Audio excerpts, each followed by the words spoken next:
morning, ladies and gentlemen. My name is Kone Kanaha. I would like to take this opportunity to welcome all of you, to especially welcome our Honorable Deputy Minister, John Jeffrey. And I would like to recognize the esteemed guests that are here, the panelists, the SANAC sex work sector members, the development partners that are here. We also recognize the members of the academia that are also here with us, government and all other members of civil society. Ladies and gentlemen, a welcome from me, from the SANAC sector. So I will make reference to the launch of the sex worker plan that happened in 2016 in March, which was giving us a clear message that the country is serious about addressing the needs of sex workers and their high-risk exposure to HIV, pregnancy, STI, and human rights violation. We believe that in a country where constitutional rights are paramount, no group within society should be refused full rights to services and to justice. We know that the National Sex Worker Plan focused on those needs and rights of sex workers, and when it was launched, it had clear indications of how, as the public health approach in making sure that the needs of sex workers are realized. We also think that as a country, we can do more to confront those harsh realities of sex workers, focusing on supporting that public health approach and issues of human rights violation. And therefore, some of the focuses that were there included the issue of legal literacy on human rights of sex workers, sensitization, training of service providers and police, and capacity strengthening to better document, report and prosecute perpetrators who abuse or discriminate against sex workers.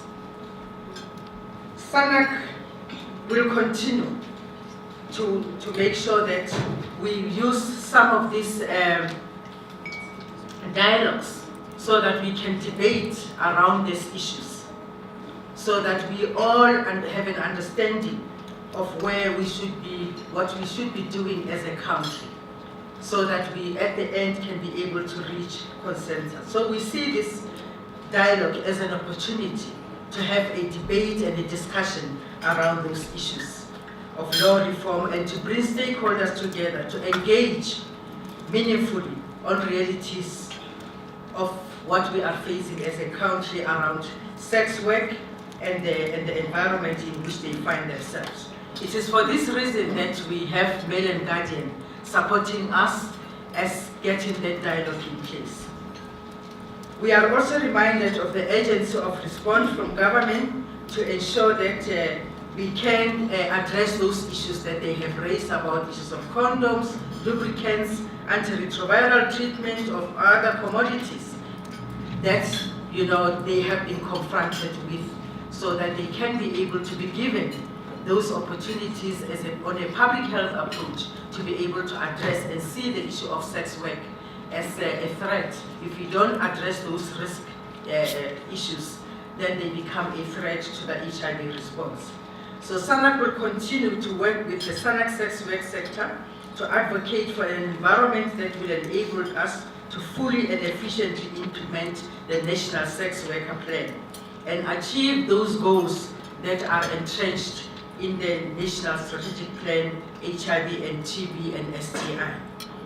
So, ladies and gentlemen, I will want to take this opportunity to welcome you all, that you feel free to engage in this debate that is going to start.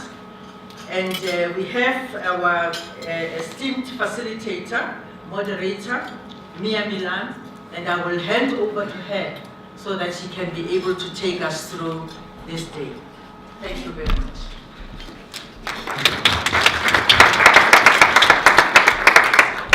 Thank you very much. Johnny. As Connie mentioned, my name is Mia Malan, and I'm the health editor of the Mail and Guardian, but also the director of the Mail and Guardian's Health Journalism Centre, which is called Bhekisisa. And for those of you who are not familiar with Bhekisisa, we have a donor-funded health journalism centre, a really large health desk at the Mail and Guardian. We're about 6 full-time staff members and 10 part-time staff members that report on health, on issues across Africa. And the reason we call ourselves a centre is because we don't just tell stories, we also help to organise events like this. And Bhekisisa, as well as the Mail and Guardian, is really proud to have partnered with SANIC to make this event happen, and very excited about the vibrant discussion that's ahead of us. Before I introduce our panelists, I would just like to make a few short announcements. The one is there are vouchers available for free Wi-Fi. If you did not get one, when you registered, then please go outside and fetch one. And if you have trouble connecting to the Wi-Fi, Sisu is right there in the corner. Is from the hotel and he's here to help you. So just put up your hand and he'll help you. Secondly, we've produced a supplement which is on your seats when you got here. That supplement will also appear in the Mail and Guardian's edition this Friday. And we encourage you to read it. We try to incorporate all perspectives on the decriminalisation of sex work. And I'd like to thank Bhekisisa's news editor, Laura Gonzalez, who edited this supplement and also played a really instrumental role in putting this event together. Then I'd like you to be aware, you can probably see the Melza Bush at the video camera from the Bhekisisa. They will be recording the event, and so please be aware that some of you might be used in short videos that we produce on this event. And we will also be live streaming on Facebook.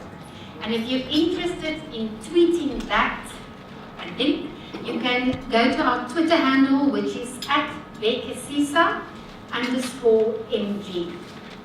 And if you're tweeting in general, and we would love for you to tweet, on the front of your program, the hashtag is there, it's Sex Work Debate. Please include that so that people can find easily follow what you're saying about the event. And the last announcement is in terms of language. We have role players on both sides of the decriminalisation debate on the panel, and people have their own terminology that they use. Some people use the word prostitute and some people use the word sex worker. At the Mail and Guardian, we support the use of the word sex worker in our editorial code, so that is the terminology I will be using when I moderate this debate, but we obviously support other role players' right to use their own terminology. So we get into introducing the panelists, and we've got a really exciting panel here ahead of us. On my left hand is South Africa's Deputy Minister of Justice and Constitutional Development, John Jeffery. Mr. Jeffery is an admitted attorney and holds BA and LLB degrees from the University of Natal. Welcome, Deputy Minister. Thanks. Good morning, everybody.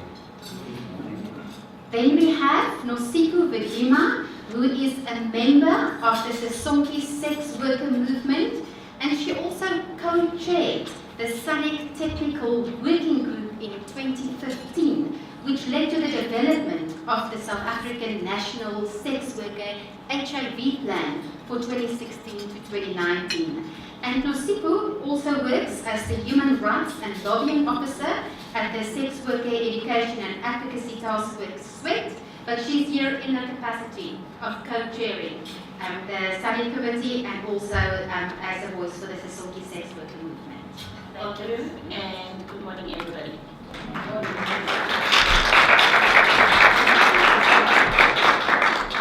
Next to Nosiko is Griselda Grootboom, who is the author of the book Exit, which chronicles her journey as a survivor of human trafficking. And she also works for Embrace Dignity, but she's here in a personal capacity. Welcome, Griselda. Margaret Stafford is next to her. Margaret is the National Coordinator for the Salvation Army's Southern Africa Territory of Anti-Human Trafficking, and she's been involved in the fight against human trafficking since 2006. Morning, everybody. Then Marlies Richter is the head of Sonke Gender Justice's Policy Development and Advocacy Unit. She did a PhD on sex. Let me do that again. She did a PhD on sex worker access to healthcare services in sub-Saharan Africa. Welcome, Marlies. Good morning, everyone. And our final panel member is Marjorie Brouwer. Marjorie is the manager of Straatwerk, which ministers and conducts outreach among sex workers. Welcome, Marjorie. Thank you for having me.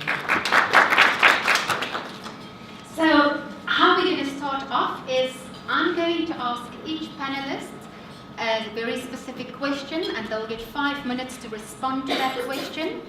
And once we've finished with those questions, just one question per panelist, we'll go directly to take questions from the audience, and we'll take about 3 questions at a time and then get panelists to respond. So we'll start off with Deputy Minister Jeffries. Earlier this year, the South African Law Reform Commission recommended, after many years of review, that sex work remains either fully criminalized or, as an alternative, be partially decriminalized. Now, ultimately, any reform in this area is a matter of policy and the responsibility of government.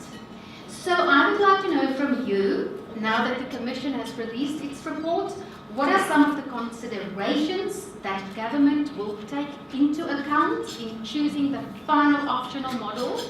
And is government bound by the Commission's recommendations? Thanks, Mia, and maybe just starting with the last point and explaining what is the Law Reform Commission and what's the status of their report. They're an independent statutory body of eminent people. They conduct research for government. They have to get permission from the Minister of Justice for what they are going to research. But they are independent. So your original question to me, Mia, as we know, was defending the Law Reform Commission report. That's not for me to do. It's not government's report. It's the Law Reform Commission's report. And it has been released for comment.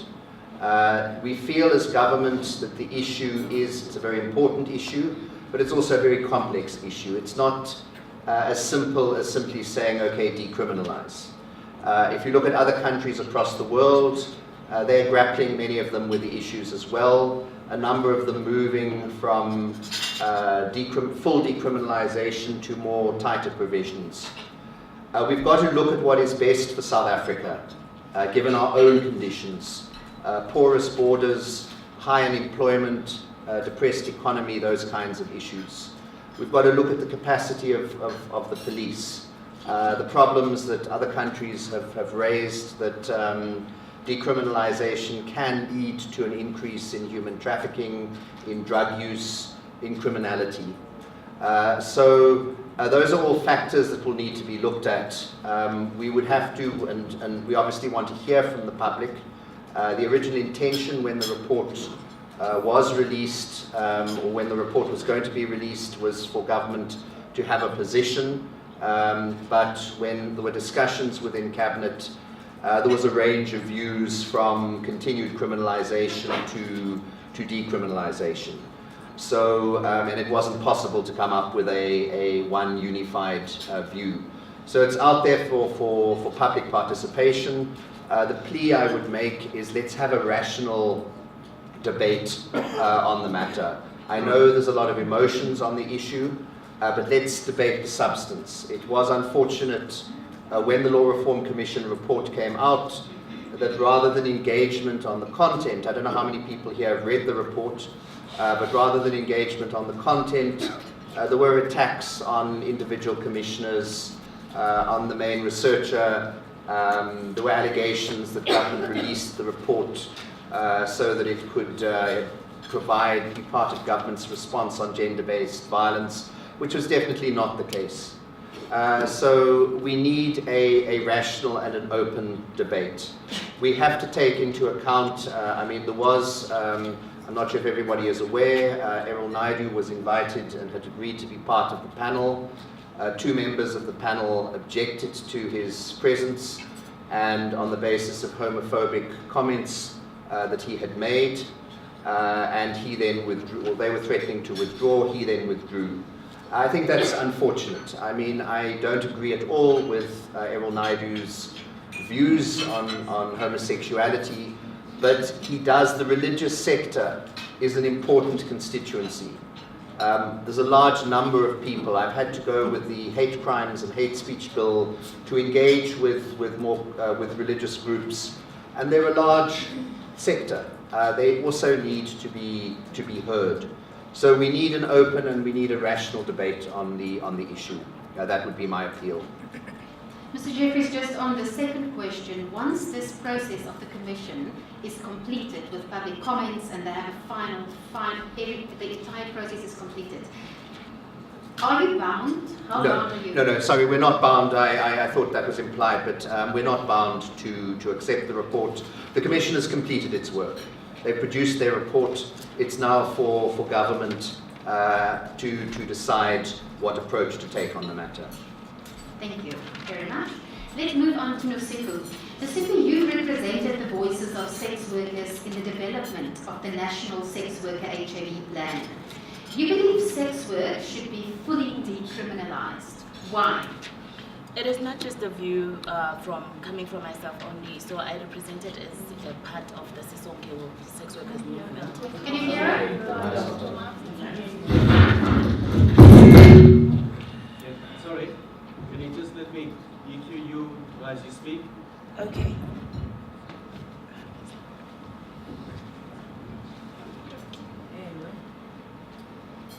Yes. Okay. As a co-chair of the Sex Work Technical Working Group within the Senate, I did not represent my voice only. It was a presentation of the Sisonke Sex Workers Movement, which is a movement that has membership all over the country. I represented organizations that actually work with sex workers, stakeholders that are in touch with sex workers in their work, including government departments, some government departments that actually do work with sex workers. And it is our realization that partial decriminalization and criminalization has not worked. We have worked in South Africa in 2 of these legislations for over 50 years. None of them has actually brought any change to the sex workers' lives. There's more violence. There has not been any reduction of HIV in any way. It has not provided an enabling environment for somebody to actually realize the human rights that are within the Constitution. So it is not a valuable solution to the South African context. And yes, sex workers have the right. It is not a favor that we're asking government. We are only asking for a step in actually realizing our rights and taking our rights and making that choice and saying this is what we choose.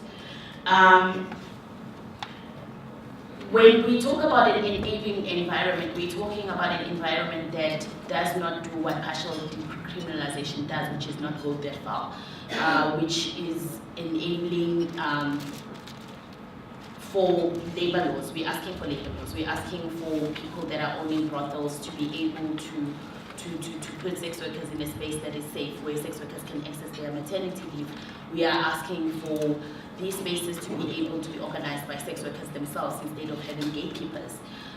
We are asking for an enabling environment when it comes to healthcare, because as we're talking right now, a lot of sex workers, there has not been no reduction in HIV when it comes to sex workers, whereas in the whole country there is that stability, but it's not happening within the sex work industry. The reason for this is because there is shame actually accessing your health rights and the facilities if you're going to walk in and say that I'm a sex worker. So how are we then going to say that partial is going to provide for a space where somebody is able to walk and actually access this? Unless somebody here can tell me that answer, we have not seen it, and we've worked in these both conditions. where one was the partial and one was criminalization. So I do not understand why we wanting to go back to one of these legislations. Okay. We also want more choices than what the deviation programs would actually put on the table. We are not a homogeneous group, we're very diverse. We've worked in spaces where there have been exit programs that have not worked, or we're not calling it exit programs. It's moving from one sector to another because this has worked for us. These programs have not worked unless government can actually tell us how they're going to make a sustainable program that is going to cater to everybody's needs, and what are they going to do with the criminal records that people already have. Then criminalization deviation programs is not something that can actually work in South Africa. We've seen it being tried in Durban. It did not work. A lot of the sex workers that were on the program are still on doing sex work even now because it provides income. It works better. It provides for them to actually have more hours to their children. It enables them to provide for education, whereas bidding was not doing that. So unless they're telling us how they're gonna cater to everybody's needs, if you want to be a nurse, you become a nurse. If you want to be a doctor, you become a doctor. But even today, we have domestic workers that want to get out of domestic work, and government has not provided a solution for that. So how are they providing a solution for sex workers to actually get out of the sector? Okay, with partial decriminalization, we still will see police officers having power, as they do right now. They are still there to monitor sex workers, which is a waste of resources for government. They will then be having more power to take bribes from clients and abuse clients and threaten clients with outing them to the community, which is further drive to stigma and discrimination in another form, not just in the form where sex worker is the person that is being discriminated. So me, my family, Sisonke members, people working in the sex industry, strippers at large in the country are saying we want our choice, our voice. We want decriminalization of sex work. It is not a favor we're asking for from government. We are asking for them to allow us to exercise our freedom of choice.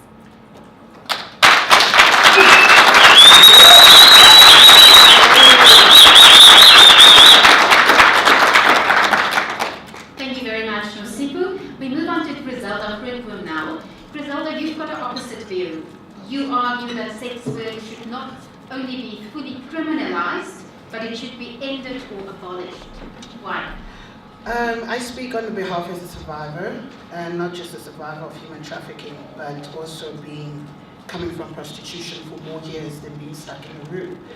And the reason why I say abolished is because the same programs and the resources we want to put into that particular labor we want to give women or any other bodies in the country should be the same resources we should take to put back on the other side of the positive of programs. Because as a survivor right now of prostitution, there's still health problems that I deal with at the age that I'm at. And I'm thinking when it comes to health, as a survivor, I still have to pay an amount of money to get my proper health care, to get my proper mental health care. And just recently, last week, we just found out that our ARVs does give depression, and it does. So the same programs that we so fully want to put into this labor in this country, I think we should put it also in a positive side. And then my concern is very on a survivor perspective, saying, if we keep on saying to women that rape culture is such a big issue, but then we also say that the same bodies or the same individuals, the same women, want to be a prostitute.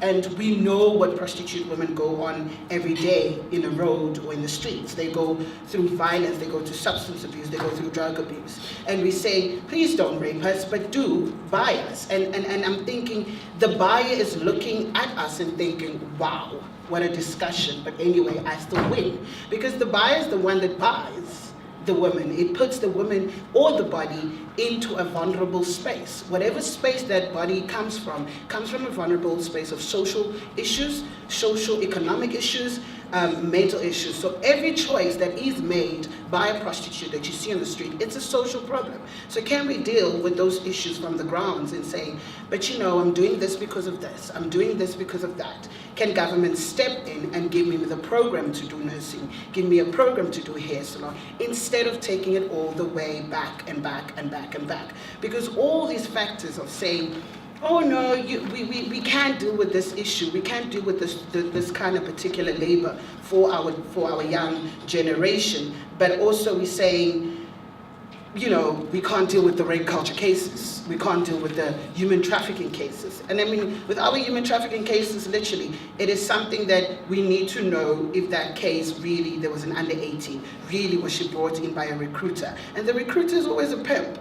And a pimp is somebody that stands on the corner that deals with so many things from the body of whatever he's selling. And whatever he's selling of that body, it will be drugs or the accommodation. And independent, privileged prostitute woman does the whole thing of, I'm in my place, I'm in my space, and I do this socially independently. Thank you very much, this is my decision. But at the end of the day, to the body itself, 5 or 6 or 10 years later, has so many issues that you still, the money you make in that 20 years of being a prostitute is gonna not go anywhere, but it's literally your health, how you have to cover up so much. And coming from a prostitution level as a survivor, I'm thinking, wow, condoms didn't save me. Condoms did not give me a good market from the buyers. If I didn't say I don't want a condom, I'll get a lot of buyers. But if I say I want to use a condom, I didn't get buyers. And that's the same issue that we're having with the gender equality, with the LGBTI, with condoms. Women are saying, can we get condoms because we are lesbians to use our fingers, because that's how we enjoy our sex lives. But even that is an issue. So can we deal with the small issues first before we decide on a particular law that keeps on pushing these issues of rape culture on you? Because we haven't dealt with that, and we're busy with the law that we haven't dealt of these women saying, yes, I want to have this labor, but listen, I'm doing this because of this. And listen, in 20 years, this is gonna come out like this. And as a survivor of prostitution, that is the light that I'm saying it is there. I have been in the industry from the age of 18 till 26. And around the country, from one brothel, you lost in a privileged brothel, you probably lost maybe 2 or 3 months. And after that, you're outdated to another brothel. If you're not outdated to another brothel, you're outdated on your social media networks. If you're not outdated to your social media networks, you're outdated to the lowest, meaning the corner. Now you're independent, but you're independent to 50 rand. So your system and your life in those years literally goes up and down. And that's the clientele of the buyer that you get per day. And it really depends, the energy that you need to use. And in that energy you need to use, it's literally substance abuse. So all the substance abuse you're going to use for 30 years and all the body use that you've been used from the buyer comes out after 40 years and you say, wow, this is what my body has collapsed to. And I think that is just the issue that we need to discuss. And I think more voices of needs to come into the debate. It shouldn't just be one-sided voice. It shouldn't be a health voice. It shouldn't be a movement voice, but it should be a South African society full voices, where all voices need to debate the issue. And then we can respect the diversity of what we decide on. Thank you. Thank you very much for that. Margaret, you also support the full criminalisation of sex work, but in addition to this, you believe that the current criminalisation legislation can be improved on when it comes to implementation, because you've pointed out that it's often only the sons of sex work that get prosecuted and nothing happens to the buyers. Thank you very much. Good morning, everybody. First of all, let me just say that South Africa, because it is a patriarchal kind of society, very often men are in a privileged position. And I find this in prostitution as well. I don't believe in judging anybody, so I have never had a judgment call on a prostituted woman. I don't call them prostitutes. I tend to call them prostituted women. My work with prostituted women is that I walk around the streets and actually have conversations with these girls. We try to establish, because I don't believe that you can have a sustainable exit plan. Also, very often, the intake determines the outtake. So how you went into prostitution often talks about how you leave.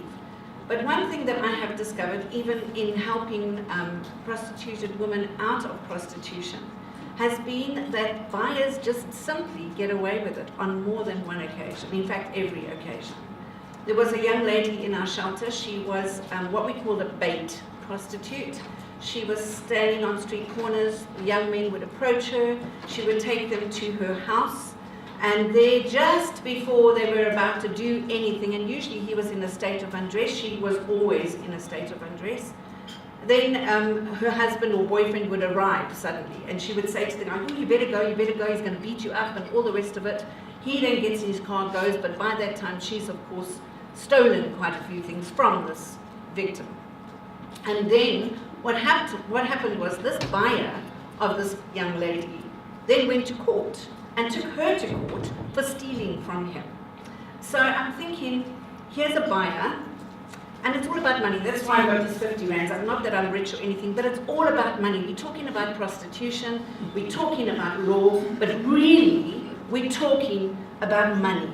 And we're talking about a young girl trying to earn a little bit of money, or an older person trying to give away money, or whatever we're talking about. It's money, whether it's a pimp, or a brothel owner, or an owner of a person, it's around money. So when we touch money, we touch a sore point. So talking to the prosecutor of this young lady, I said, can't we put a deviation program in here? No, he's going to take this to the full. Of course, they arrested both her boyfriend and herself. But the buyer actually had the ability to go to court. Another young lady that we talked to that rescued out of prostitution came with the biggest an iron imprint on her back. And what had happened, she hadn't had enough clients that day. Her pimp decided to teach her a lesson. So she had been ironing. He took the hot iron and he put it on her body. Now when that girl went to try and seek help from a clinic, she was laughed at, whatever. She came into the shelter with this mark still on her body. And the buyer, or the pimp, nothing. And I said, why don't we go to the police station and let's lay a charge of assault? She laughed at me. And I think that we need to understand that while I'm saying, I do not believe that sex should ever be work, by the way. I've never believed that.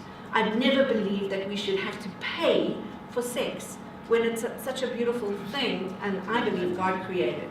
So I have a problem with sex being work and a career choice for somebody. I have spoken to a number of sex workers. Not one of them has ever said to me, this is what I chose for myself, this is where I dreamt I would be, this is my fulfillment of a dream. A lot of the young girls that I speak to, one young girl that I spoke to in Port Elizabeth has a degree in engineering and entered into prostitution when she was studying at university. And so in order to get her university fees, she prostituted herself. Now that she's got her degree, she's not able to leave that world. And so when I'm saying that we need to look at the criminalization and the laws, I am saying we do need to look at things like exit strategies and programs. We do need to look at deviation. And we do need to look at dropping some of these cases against these girls when they want to exit the program. Thank you, Margaret. Thank you very much for your view. Marlies, you come from a more academic background, and you did your PhD on the 2010 World Cup and the impact of the sex worker industry in South Africa. And studies have argued that the decriminalisation of sex work could prevent up to almost half of all new HIV infections among workers and clients globally, partly because it would make health services more accessible to them, but also because it would help to prevent gender-based violence, or to at least provide some sort of regulated protection.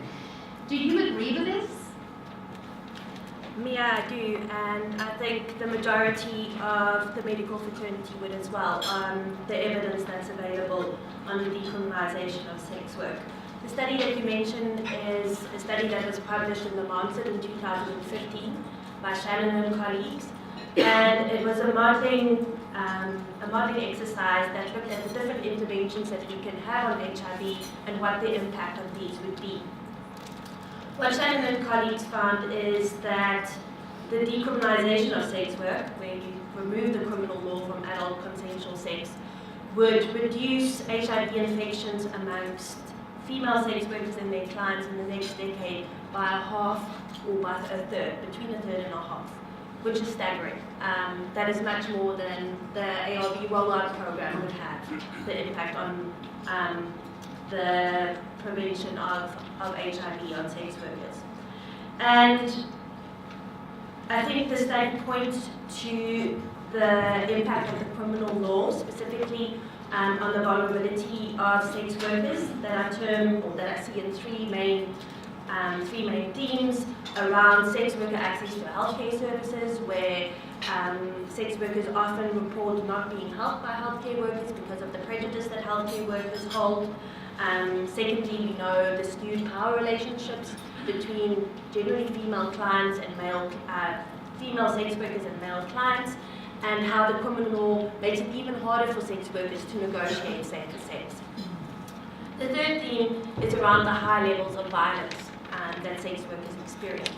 The research that I was involved in, where we interviewed more than 2,000 sex workers, a third of those respondents spoke about having negative experiences by the police in the last year. I think other factors that are inherent in the criminal law that make sex work particularly vulnerable to HIV are the compounding of stigma, the fact that sex workers are often forced to live in squalid and dangerous conditions, and often they have to relocate, but because of the stigma and the community members' violence against them. All of these factors increase a person's risk to HIV. Research has shown that female sex workers have a 13 times greater chance of contracting HIV than other women of a reproductive age in middle and low income countries. So clearly the criminal law is playing a huge part in our HIV epidemic. And when we argue for the removal of the criminal law from sex work, we are saying that sex work should be regulated by existing labour laws and occupational health and safety laws, and that sex work should be seen as a human rights issue, and one that is a labour issue and not one of criminality. There are a number of international agencies that hold this position as well: the World Health Organization, UNAIDS, the UN Special Rapporteur on Health, our own South African HIV Clinician Society. All are unequivocal in their support of decriminalisation. I believe that we should join this auspicious club. Thank you very much.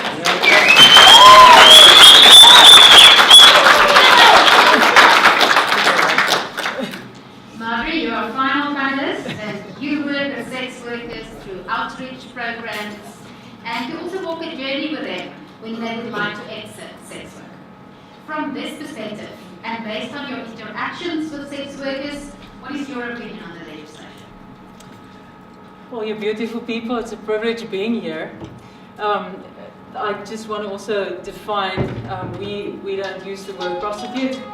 We talk about people involved or individuals involved, men and women involved, because we really believe that it's necessary to see the people. That being said, I want to tell you that when I share with you from the stories and what I've learned from these precious men and women since 1995, so for the last 22 years, I'm not talking about the phenomena, please hear me.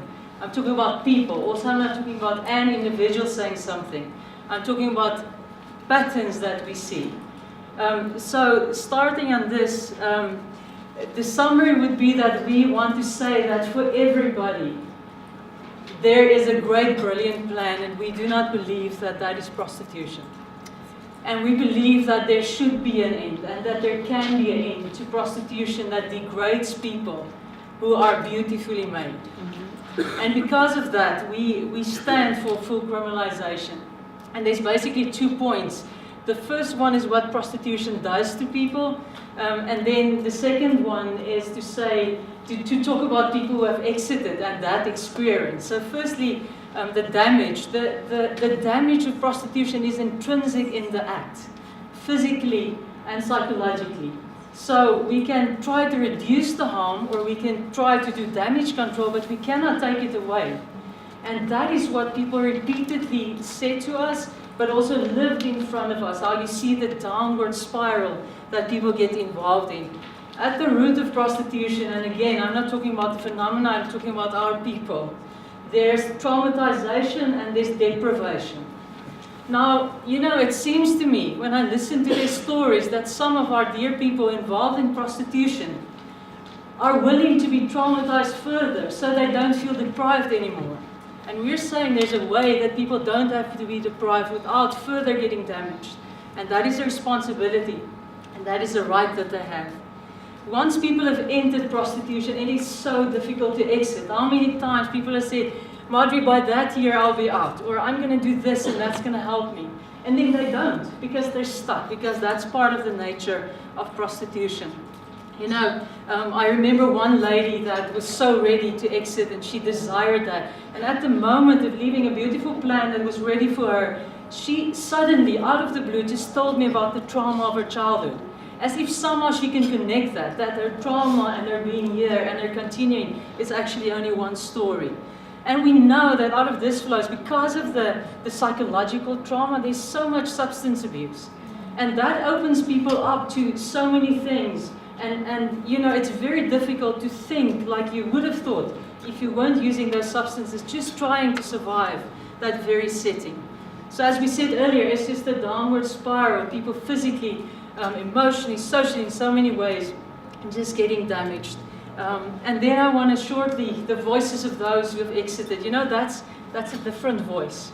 It's a voice of saying, I look back and I look at the other people that's there and I desire for them to come out because I came out. Part of that is their healing. Part of the physical healing happens. Sometimes they live, like Griselda shared, for a long time with that. But their hearts heal and they start living the lives that they actually dreamed for because they never dreamt to be involved in prostitution. On Monday, I visited one of our dear people and I explained to her, I said, you know, I have the privilege of, you know, saying something that you want to say to the people. I said, what do you think about all of this? She said, please, you know, the law should not be removed. I said, why? She said, because I cannot see my daughter doing it, and I cannot see my mother doing it, and I cannot see my cousin doing it.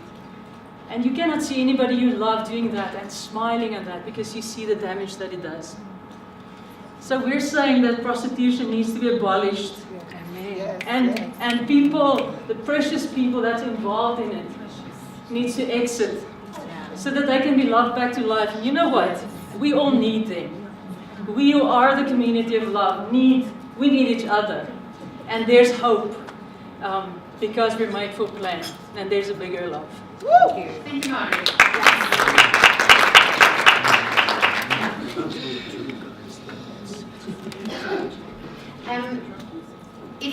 I see there's two guys over there. If you're looking for seats, there's more chairs on that side. So you're clearly a very active audience with many opinions. So we're going to move to you now and take questions. We will take about 3 questions at a time. When you ask the question, please say your name, tell us who you represent, and also tell us who the question is for. So if we have hands, there's Mahlori, who will be moving around with the microphone over here, Mahlori. Over there is the lady.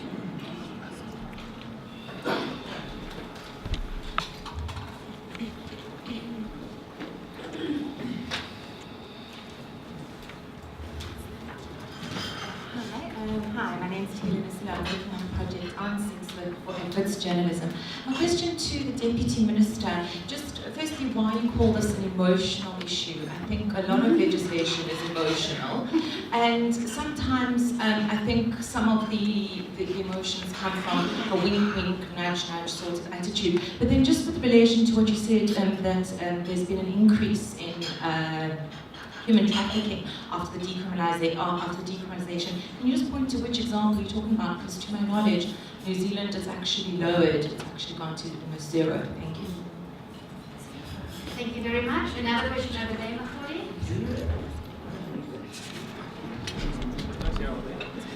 Mahlori, there was a hand over there.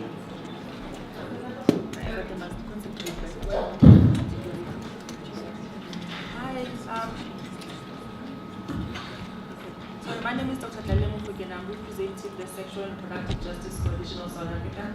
I'm also a service provider who regards sex workers' work and women who are in sex work as workers. And I regard the service in terms of healthcare as an occupational health clinic because it is work. And I think perhaps as a pre-reading maybe to conferences like this, we need maybe a pack so that we can all at least come here with like the basics of definitions. I'm not sure why we keep muddying the waters between sex work, human trafficking, child rape, and child abuse as one thing. And I think perhaps it suits other people's agenda to do it that way. But I think, you know, we can't even start the debate if we still start at definitions. And I think, you know, sex work is work. We cannot continue to portray women, mostly black women, through narrow narratives and definitions of who we think they should be or how they are women who should be determined. First of all, we're doing that from very privileged situations. There's 1, 2, 3, 4, 5 white people on that panel as we speak. Where are the black women who are affected by this? Because white women are indoors, okay? They have pimps too, but they have technology to ask for help. They've got family support. They are less stigmatized because they can afford to go to a clinic like mine in Centre and get services. The issues about black women who are outdoor sex workers, who are being raped by police, their condoms are being confiscated, they criminalize themselves by walking into the police station, okay? Medication is being thrown down the drains in Cape Town, in storm water rains in Cape Town. Evictions are happening in winter specifically because it's cold and wet. So those are the people whose voices we need to be hearing, okay? And emotion does not equal to cognitive impairment. We wouldn't be here as a country if there was no emotion. Apartheid was won because there was emotion. So this notion of setting the scene for people, specifically women, to be well-behaved and all of that, it's nonsense, it's patriarchal, and it doesn't belong here. And secondly, my other point is that we need to stop portraying women as victims who are voiceless and powerless. We need to ask the questions of what are the systemic issues that deliberately make women remain powerless and voiceless, especially sex workers. Where are the sex workers? They have a voice. Just because you've interviewed sex workers which are beautiful women doesn't give you the right to come and present that as some form of authority. There is research that UNAIDS, WHO, Amnesty International, Human Rights Watch, Commission of Gender Equality, the ANC Women's Charter in 1994 approved sex work decriminalization. It is now 2017 and the NNPC Gauteng was shut down by bringing the issue of sex work again on the table. So it means cadres don't even know their own documents. Why are we discussing sex work decrim as if it's a new phenomenon? It's not. The world is moving to sex work decrim, and our constitution doesn't say the rights for all in terms of economy, in terms of health. It doesn't say excluding sex workers. It says the rights to all. And women have agency. They're not powerless and voiceless, and we need to respect their right to self-determination. Just because women are vulnerable doesn't mean we can sit on our high horses from high towers and telling them about how they must define their womanhood and how they must get their living. Who would choose to stand in the cold winter in Johannesburg on Oxford Road? Who would choose that? No one would choose that, right? What we are saying is decriminalize sex work completely. There's a difference between legalization and decriminalization. Also, we must start there. That's why pre-packs are important. Otherwise, we can never start these discussions if we still start with decrim, partial decrim legalization, and then making it all as if it's one thing. And I'm not sure why we deliberately muddying the waters between all of these concepts and what it all means for people. It means people can report when the police themselves are raping them and confiscating their ARVs and condoms without criminalizing themselves. It means they can walk into any health clinic in Johannesburg as a transgender woman and get services. You can walk into any facility as a transgender man and get an abortion, because remember, you can't even get contraceptives in the first place. So who's going to give you an abortion if you're a transgender man? Those are the real life issues. Those are the real life issues. They're not small issues, and we can't do it all at the same time. So we can deal with the systemic drivers, we can deal with the law, we can deal with criminals who are abusing and raping children, and we can deal with human trafficking. Someone talked about the borders. Are we talking about inter-provincial borders of South Africa? Because people are being trafficked to work in labor, in wine farms in Cape Town. Domestic workers are being trafficked from the Eastern Cape, from Mozambique, from Lesotho, from Zimbabwe. What are we doing about that? Because it's not about sex and vaginas. So we turn a blind eye and we evangelize and moralize in sex work. It has to stop.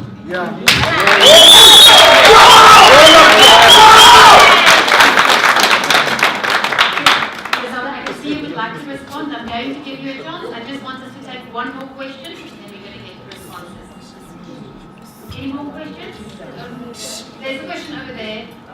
Good morning, everyone, and thank you for having us today. My name is Laura, and I'm representing the National Sex Work Centre. I'd just sort of like to make a few comments and direct questions to the panelists who are advocating for full criminalisation, calling for diversion or exit programs. I sort of don't really understand the sustainability of that, or the ability to actually tell someone what their right, well, their choice should be. If a female makes the choice to sell sex, or anyone for that matter, they should have the choice to do so. And so funding is not going to be available forever for these diversion programs. And so I just don't understand how that can be considered a solution for the issues that we're facing today. We can't ignore the research that advocates for full decriminalisation, where sex workers are continuously abused by police and clients, and there's no access to health services. Diversion programs and exit strategies are not going to be a solution. We need to do something larger, and it needs to be done within the law. And so that's just sort of what I wanted to say. Thank you very much. We're going to have a second round of questions, then we'll give you a chance to speak. So let's go to the first question, which was addressed to the Deputy Minister from Tina. Why do you say sex work is an emotional issue, and why do you argue that human trafficking increases when we decriminalise sex work? Okay, first of all, on the emotional issue, what I meant was that there are strong views. And I think it's quite clear even from here in this discussion. So that was the meaning. There are strong views from all sides. From those advocating for full decriminalisation, for those advocating for continued criminalisation. As far as the issue of trafficking, look, I'm not an expert in the issue, and I'm not coming to defend a particular position, but my understanding is that particularly in the Netherlands, there were problems of an increase in human trafficking. New Zealand is obviously quite unique because it is an island, and I think in New Zealand, I think a foreigner cannot be a sex worker or cannot sell sex, which is not something we can have in South Africa. But maybe a couple of other issues that were raised. The issue of rights. The matter has been looked at by the Constitutional Court in the State versus Jordan case. There was the decision of the court was there wasn't a right to people to sell sex. So that issue, it can still be argued. One cannot agree with the judgment. That's fine. But that is the position of the court currently. Secondly, as far as the issue of labour rights. Labour rights and the application of the labour law would only apply if you're employed. So in other words, if you're somebody who's selling sex, who's working for somebody else. If you're an independent contractor, you're not working for anyone. So you're not entitled to benefits.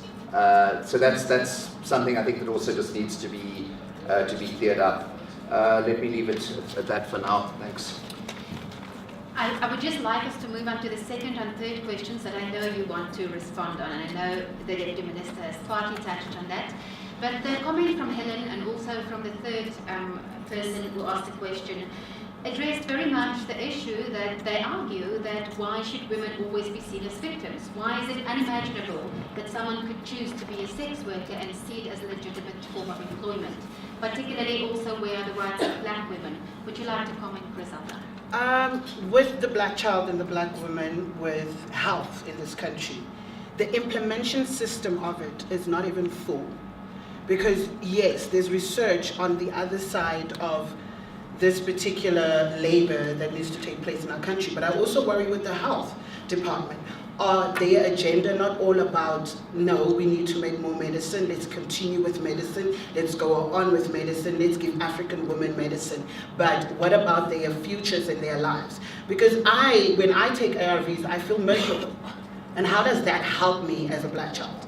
And also as the black child, why is the same slavery that comes from apartheid being sugar-coated into another sex slavery?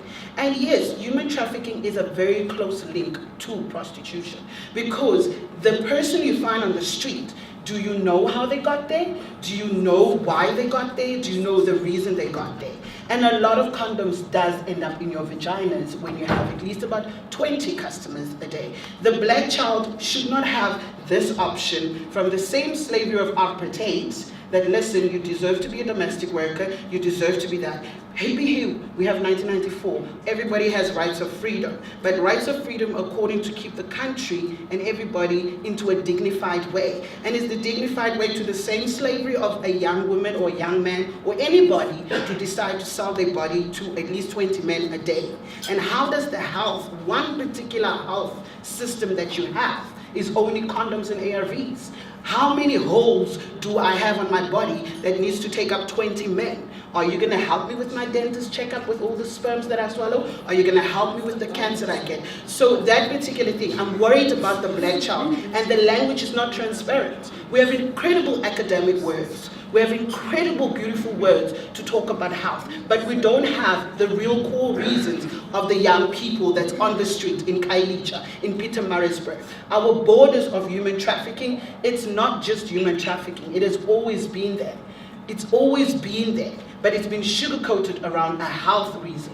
Now let's do the health care so that those who benefit from those health that they give out earn more money.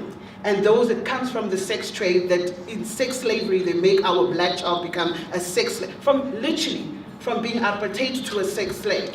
How do we say to our young people that, no, you can go ahead and become a sex slave for a new job? And I don't understand when we're saying that health is the only solution, where we're not even looking at other solutions. And the transparency of the language, because survivors feel like, oh no, she's found Jesus or she's too emotional. No, I wouldn't be sitting here if that's the case. My emotions does not come from the fact I've went through it. My emotions come from women that I've lost in the industry. I was in the industry from 12 to 26. I was in different areas in this country, in this industry. I was on the streets, I was in the house, I was privileged. There was a time where I literally, under substance of drug, enjoyed it, but then the outcome 6 months later was losing my baby, in-house abortion. And now I have to deal with those things. So the health language that we're bringing to this issue, sugarcoating it so nicely and saying the black child have a right to become a slave so she can get a better job or she can be it is just another way of us, lobbying for the health department. Thanks, Griselda. And for government. Nasipa, you also wanted to comment on this. Sorry, just before, because when I referred to Labour Relations Act, I actually was meaning Basic Conditions of Employment Act. Okay. Thank you for clarifying. Nasipa? One, I'd like to say I'm sorry for Griselda for actually losing her child. And I want to make you understand, you lost your child because we do not have any labor laws that control our brothel owners. You lost your child because sex workers have not been able to unify and actually own those brothels themselves. So to John Jeffries, I'm going to say this, sorry for the honorable scorn. To you, I'm going to say that you said that for one to actually have labor laws put in place, they would actually have to work for somebody and be an employer. We are asking you for an opportunity to allow us to own our own brothels so that we might employ ourselves. Yes, we're fine. We can mobilize, we can have 10 of us, we can have one person acting as a manager, and yes, we can fall under the labor laws. That's what we're asking for. Why are you not giving us that? Because you think you have moral high ground to tell us that we can't.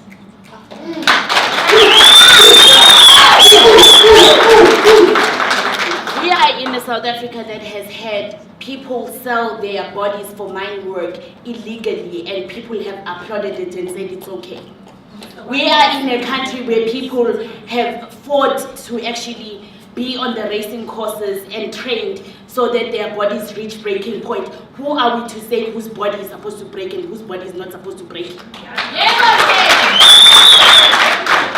Without you keep on talking about the black child being given the right to actually choose slavery. I am not choosing slavery. I am saying that I would rather stay away from the capitalistic world.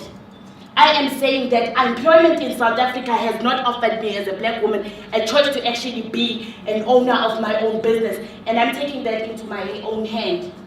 And I'm so research concerning that reality, what you guys would share, the damage is very different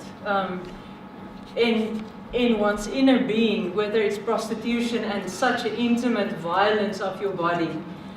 Just to keep it short, the well-spoken lady over there also mentioned ladies don't want to do it. So we're departing from the point that we need prostitution to look after our men and women. We don't. We don't need anybody to be used and abused. So damage happens in relationships. People enter prostitution. The exit needs relationships. Not necessarily step 1 to 12, but people being part of each other's lives, sharing what they have so that people don't have to be used and abused to just survive. Thank you, Marjorie. I just want to give Margaret and Marlies an opportunity to respond as well to this. Margaret, would you like to start? You know, sometimes my white skin implies privilege thank you, without even being here. And for that, sometimes I feel I have to apologize. Well, I'm not going to. I have worked my entire life from the age of about 14, trying to help and trying to be with people who have asked for my help. I am not somebody that goes around moralizing or objectifying or doing anything of that nature. If you want to have the right to be a sex worker, that's your own, and I'm never going to stand in your way. But having said that, I do not want, I have got 2 beautiful boys, I don't want them exposed to that. I don't want my daughters to go that route, so I'm going to try and do everything I can to keep them safe. And if that means full criminalization, but with a lot of work done on the law, because I don't believe that it's right. Some of the stuff that's in the law, I don't believe. And by the way, the police need to police the police, and that needs to happen. And I agree with that 100%. And I also need to tell you that. I need both white, black, Indian and Chinese prostitutes. So it goes across the whole range of things. And dealing with the anti-human trafficking side of which I deal with. And by the way, we don't just do it at borders, we do it in homes. Grandmother running away because she's prostituting her own children, her own grandchildren. So we do it right where people are and across the whole of Southern Africa. And research has shown that a woman that's been trafficked into prostitution has got the post-traumatic stress disorder worse than that of somebody that's been tormented and tortured in a war crime. So what do we do with that? Because mental health hasn't even come on board with some of the stuff that we're talking about. And post-traumatic stress disorder is huge. And so people can shut me down, I'm entitled, by the way, to have the view that criminalization is good. I'm entitled to say that. And I'm not, by saying that, I'm not saying that you have the right to say anything else. I'm not shouting you down, I'm not screaming at you. All I'm saying to you is that the hurt and the damage that I've walked the journey with a lot of people is something that kills me so deeply inside. And I have never met a sex worker, maybe today I will, who tells me that this is the job they've chosen or this is the job that they would like to stay in for the rest of their economic life. Thank you, Margaret. Marlies, would you like to make a final comment on this and then we move on to the next round of questions? Griselda and Super, I know you have more comments, but in the next round. I think it's useful to look at the history of South Africa and to look very specifically at the history of the criminal law and what the criminal law has done about adult consensual sex. And we know that under apartheid, there were very cruel and evil laws that prohibited people from having sex across the colour line and who prohibited people from having sex with someone who was the same gender or sex as you. decided that in a democratic South Africa that those laws are hugely outdated and they've all been struck down or removed. Today I'm happy to live in a South Africa where we celebrate LGBTI people and we celebrate cross-racial relationships. But yet we still have this remnant of the Sexual Offences Act that was passed in 1957 that says the state has an interest to see what you are doing in your bedroom. I don't think the state has the right to do that. I think today there's a lot of very, very strong opinions on whether sex work is exploitation or whether sex work is work. And I'm thinking that both sides can see that the criminal law is doing a huge amount of damage to the people that everyone on this panel say they have their interests at heart. The criminal law is an extremely blunt instrument to deal with sex work. And I believe that there are different ways of dealing with sex work that doesn't involve the criminal law. Thanks, Marlies. There's time for 3 more questions. I think that hand was answered. And there was someone here in the previous round. So, you've got your answer. Okay, so at the back there.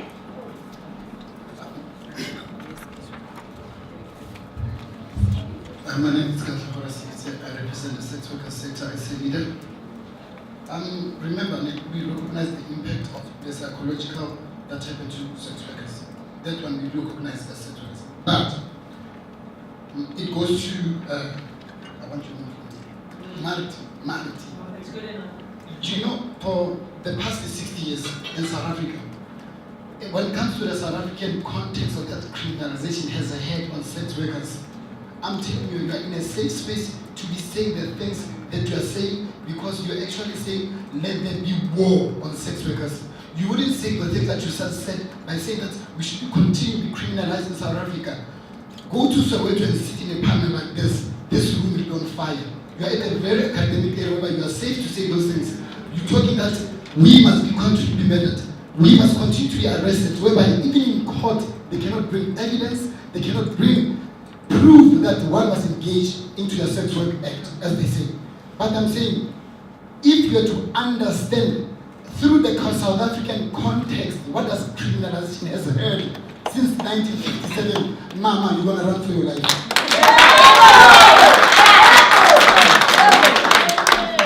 Thank you very much. Another. Okay, I'm gonna let Anthony do say to ask the question and then we'll go to that side because we haven't had anyone from that side. My name is Alice. I represent Matlabwana. It's a voice against child and women abuse.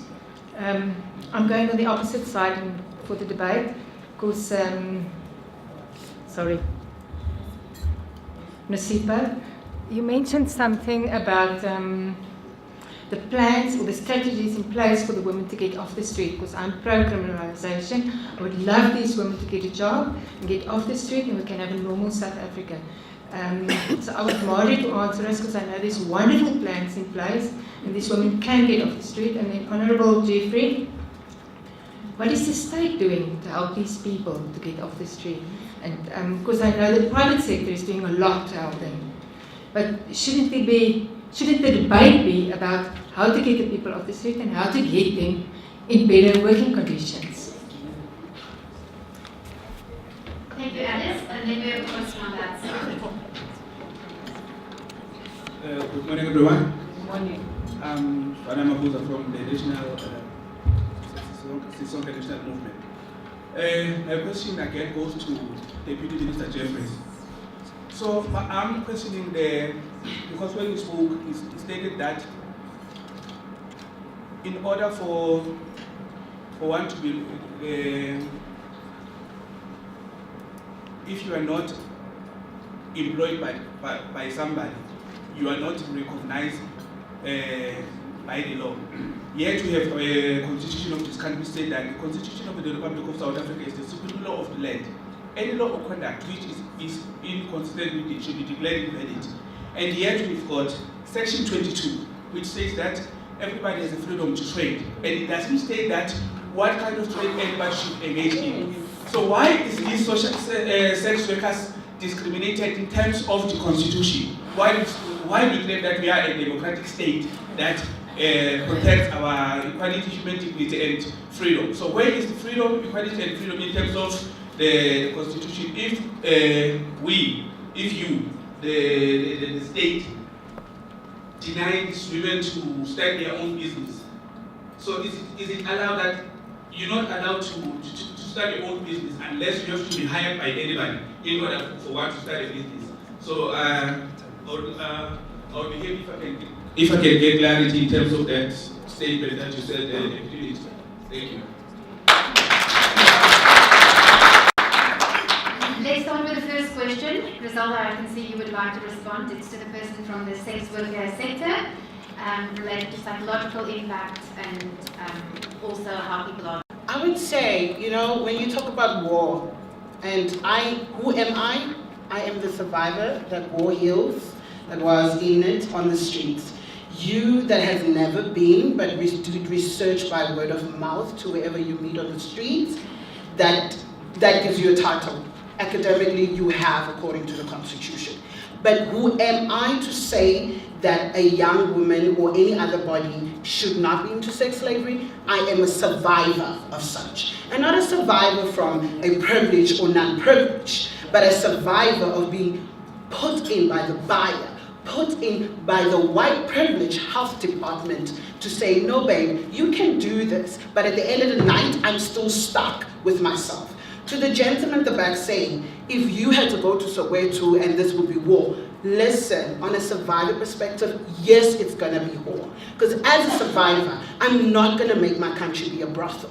The reason of us saying laws and legislation, are you gonna be there when a pimp is giving over a 21-year-old woman from Zimbabwe to a client in Pietermaritzburg in a guest house? Are you going to be there with that law and that are you going to have bodyguards? Because I had a bodyguard in Port Elizabeth.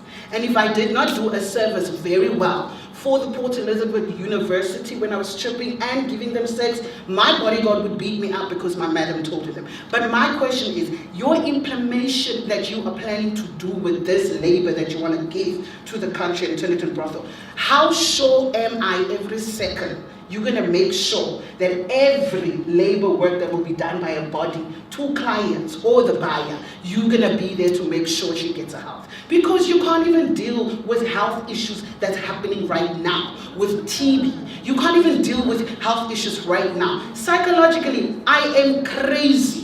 I have to wonder every hotel I'm in, there should be a plastic on it because I might wet the bed.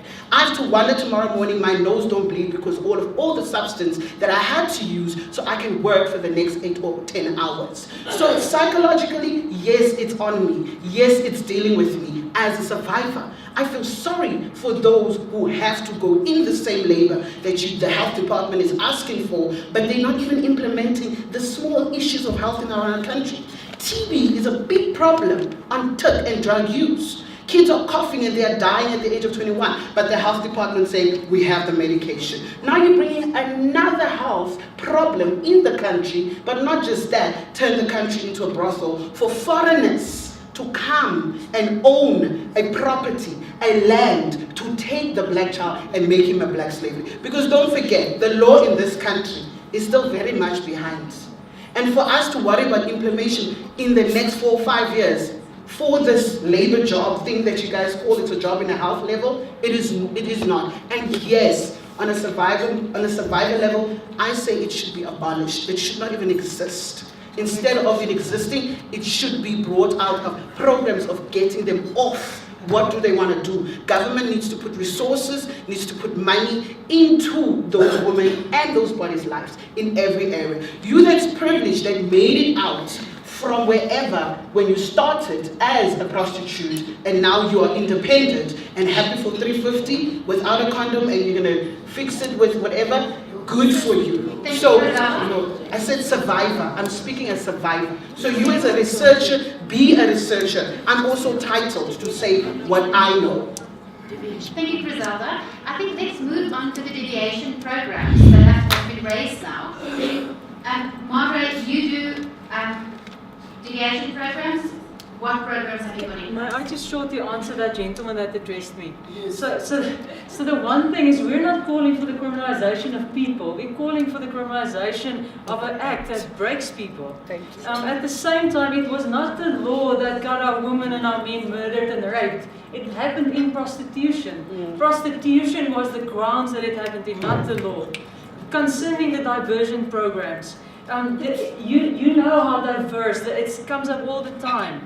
And there's so many things that has to be taken into account. When we talk about diversion programs, we're not talking about just magic short solutions, snapping our fingers. We're talking about journeying people, with people, discovering them, and then being like a broker, helping them to find the resources and the places that they need within the context of care and true love, not from one side, but from both sides, because it becomes a community where people are changed. Marty, can you give us an example of one such? Yeah, so somebody would be coming to us and say, look, I'm done, I don't want to do this anymore. We would take the person in and learn about them. Usually we know them by then because we've been on the street talking to them or wherever that would be. And that means like helping them with basic things, starting up with whether that will be housing or food or whatever, then helping them to discern what kind of line of work they would go into.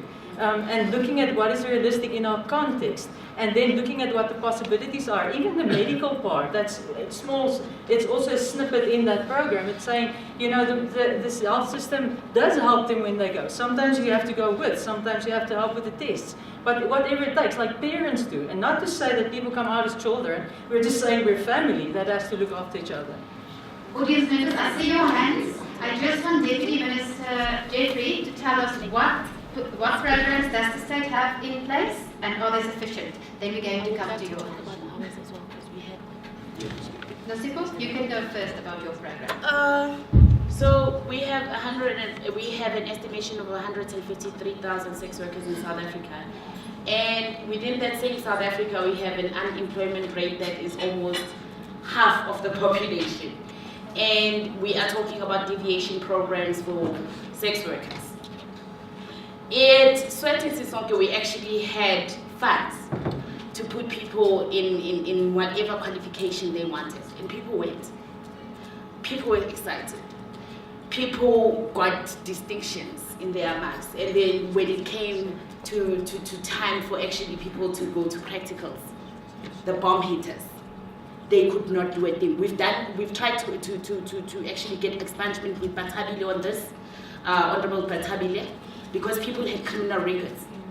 And when those criminal records came up and those people were starting their jobs in these fancy places, people wanted to be hostesses in hotels, people wanted to be chefs. They could not do it, they're sitting with those certificates.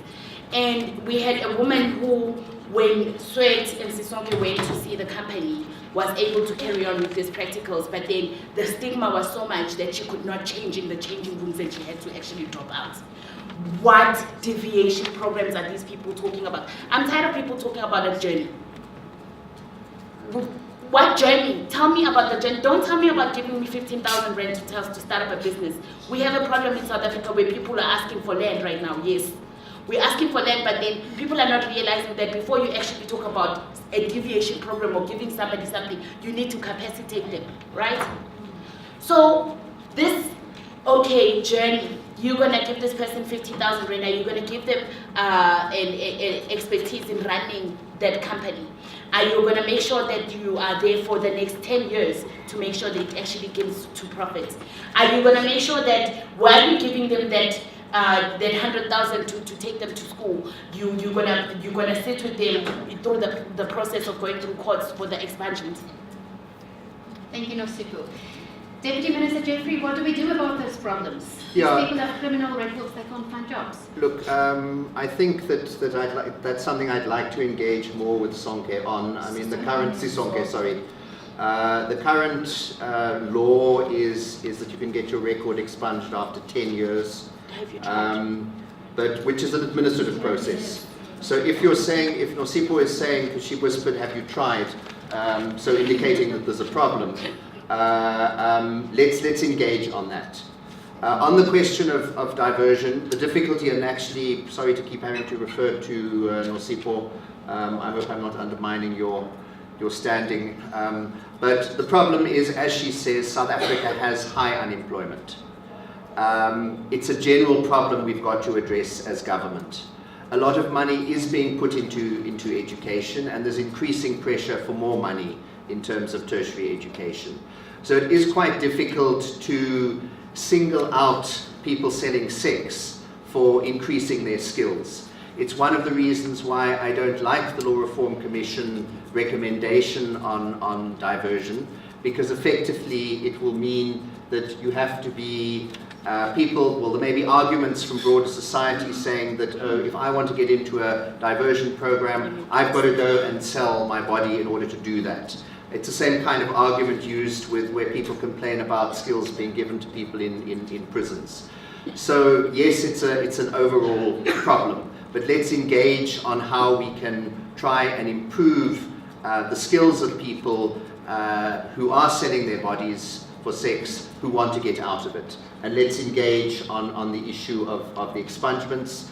Even the 10 years is for minor offences is, I think, problematic. It is something that also needs to be addressed, because the problem is you can have a criminal record for drinking in public and you find you can't get a job because of that record, whereas in fact that drinking in public, really it's not going to impact on you being whatever you're doing generally.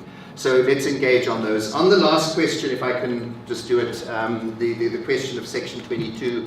Look, unfortunately, the Constitutional Court has ruled in that.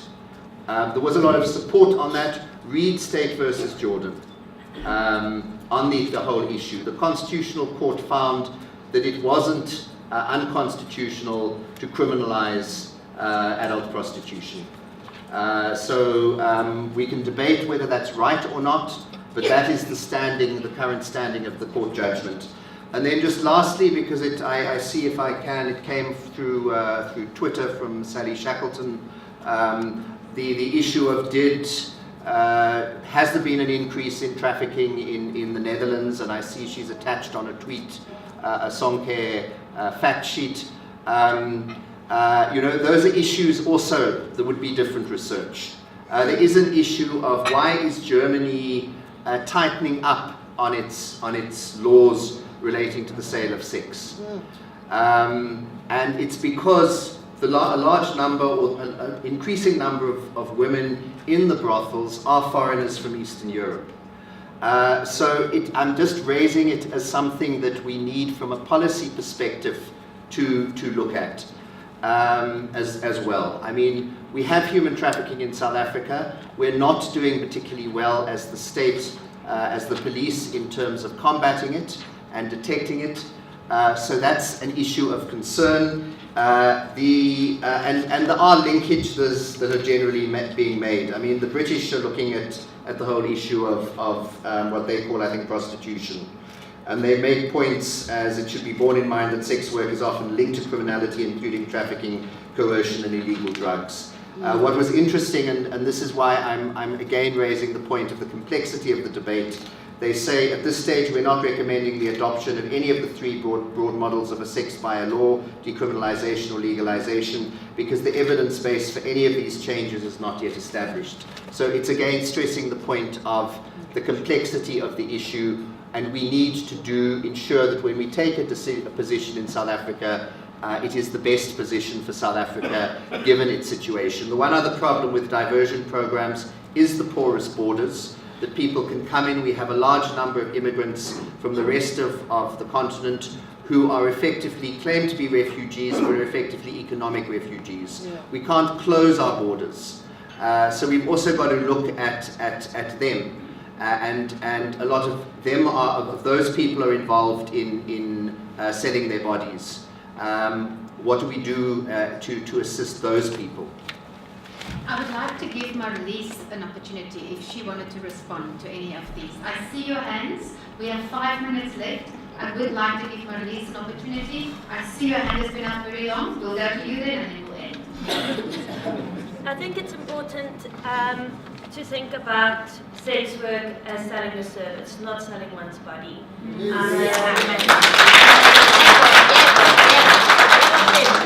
I'm a researcher. I work And in policy at Sonke Gender Justice, I use my brain, I use my fingers to type on a laptop, and I use my voice to speak to people. I'm not selling my body, I'm selling a service to Sonke, who is paying me for that. You are a sex worker. All of us have to work for money, and for this debate, we seem to have very different views of what constitutes exploitation. And I think that's what we have been debating with a lot of enthusiasm this morning. I think it's very important that we differentiate between trafficking and sex work. Yes. When I use the word sex work, I talk about adult consensual sex. Trafficking has 3 very clear elements that you have to prove, according to the UN. You have to have been coerced or have been duped into thinking something that it's not. You must have been moved for purposes of exploitation. Trafficking is a gross human rights violation. It's not the same as sex work. Yes. We know from New Zealand, and I'm going to cite the New Zealand argument because they have got the best evidence on what it meant when you remove the criminal law from sex work. They removed the criminal law in 2003, and 5 years later they reviewed to see what it meant that the law was removed. Sex workers mentioned how much safer they felt, that their contracts were respected with their clients, and importantly, sex workers become an ally in fighting trafficking. The sex workers are the people who know what is happening best in their industry.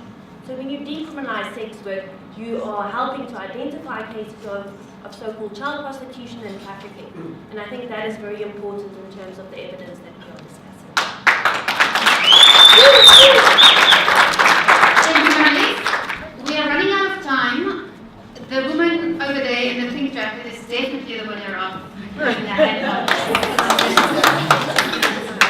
So we have time for one comment. We don't have time for another question. So please make your comment, and then we'll go to closing comments of the... Okay, good morning, thank you everyone. Without wasting any time, I'll go straight to the points that I've made. Some of the things have been said, so I'll try to save time. I'm calling to the national coordinator of the one and only movement in South Africa that is calling for a decrement, the founding member of the movement. There's a few points that I'm wanting to make is that the decriminalization of sex work that we're calling for will be able to change all of the things issues that you've raised. I think, remember that we're still living in the apartheid laws. So, or you're talking about women being psychologically, you're talking about some of the ways that are too bombastic, but I'll try to engage with those. So you talk of trafficking, which is it's a different thing between sex work and trafficking. Because doing sex work, I consent. I've tried to make a few points. And then the other point that I think I'm trying to highlight is that decriminalization of sex work is not about sex, it's about changing the laws. So we want to change the laws in order for sex workers to be able to practice and be in an enabling, safe environment. And yes, of course, none of us, we are parents, we are mothers, sex workers are our sisters, our brothers. The industry, it's a diverse. Regarding race, there's white. So I think we feel very discriminated when people keep saying black, black, black. Because the industry, there's Indians, there's white, they're also being suppressed by these laws. So it's not only blacks. They might not be out there. Most of the time I think you see black people on the street, so you tend to think that the industry is only black. It's diverse. There's male, there's trans sex worker women, there's female sex workers. Just remember that. And the other question that I'm having that keeps reflecting in my mind, you're talking about better jobs. What better jobs are you talking about? Me doing beats? Me standing on the street selling tomatoes? If I chose to do sex work, it's my choice. What I'm here and what I'm representing on behalf of my fellow colleagues and sex workers is the call for decriminalization that will allow my fellow colleagues and myself to be able to access and practice the rights. I am demanding the rights. According to the Constitution, sex workers do have rights. And you also said something about a better, safer society in this country. Sex workers are part of the society. So I strongly feel that you keep referring they and these, we're not representing the South African citizens. And I strongly feel that you're sitting on the wrong chairs. We should be sitting in those seats. So that we can be able to say that when we're representing, as an activist and a human rights defender, I don't call people as this and they, because I'm quoting you now, and I strongly feel that you're not in my shoes and you're not in my fellow colleagues' shoes. You've got 1 minute left. 1 minute left. My last question is going forward, what is the process on the SALAC report?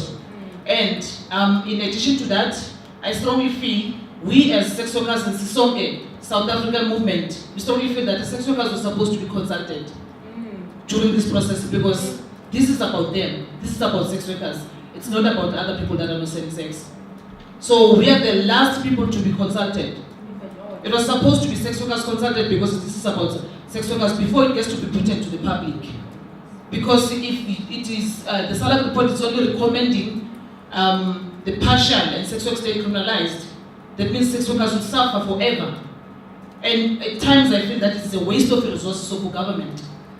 Because moving forward, 1957 sex work was criminalized, 2007 the buyer was criminalized, and when we're pushing for partial, and then in order for buyer to be arrested, sex workers will still be criminalized, will still be targeted. So for me, it's like a waste of time. So why don't we give it a try and see what decriminalization will do? We use New Zealand as an evidence because we know South Africa, yes, we've got our own unique ways to put some of the laws implemented. And we're not saying that if sex work is decriminalized, then the traffic would... I don't see any people who traffic anyone if sex work is decriminalized. Thank you very much. Thank you so much. You're welcome.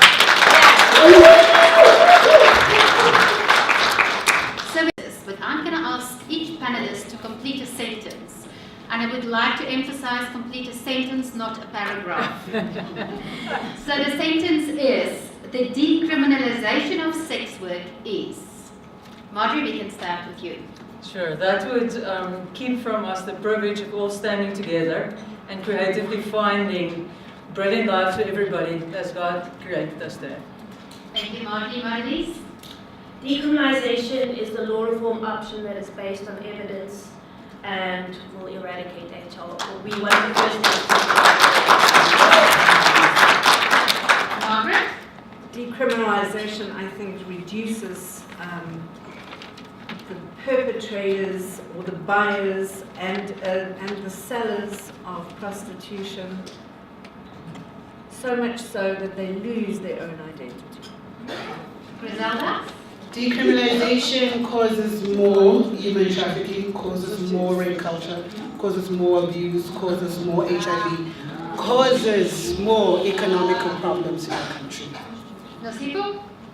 Decriminalization is the only solution for South African sex workers. Say South African sex workers. Deputy Minister Jeffrey? Decriminalisation is an option that needs to be considered after thoroughly looking at all the evidence. It needs to be considered in the light of what is best for the people of South Africa as a whole. Thank you very much. Connie is going to make closing comments. I would just like from Bhekisisa's side to really thank SALAC for its sponsorship and support of this forum. And I would also like to thank our main donor, the Bill and Melinda Gates Foundation, and Bhekisisa for providing the resources in terms of staff to make it possible for us to participate in such events. Connie?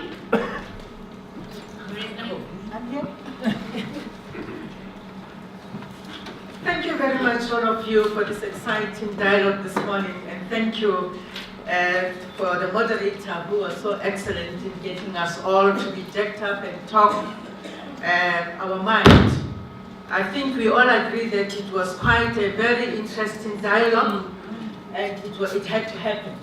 We are all happy that we are having this dialogue so that we can be able to take the process forward of looking after the interest of sex workers and also the interest of the country. So thank you very much, all of you, for the contributions that you made, the panel, the moderator for the sex worker sector, the people who contributed to this conversation, all of you academics who are here, and all the members of society. I take it that all of you that are here are representing South Africa. And the views that you have here are there to be either engaged further with all South Africans.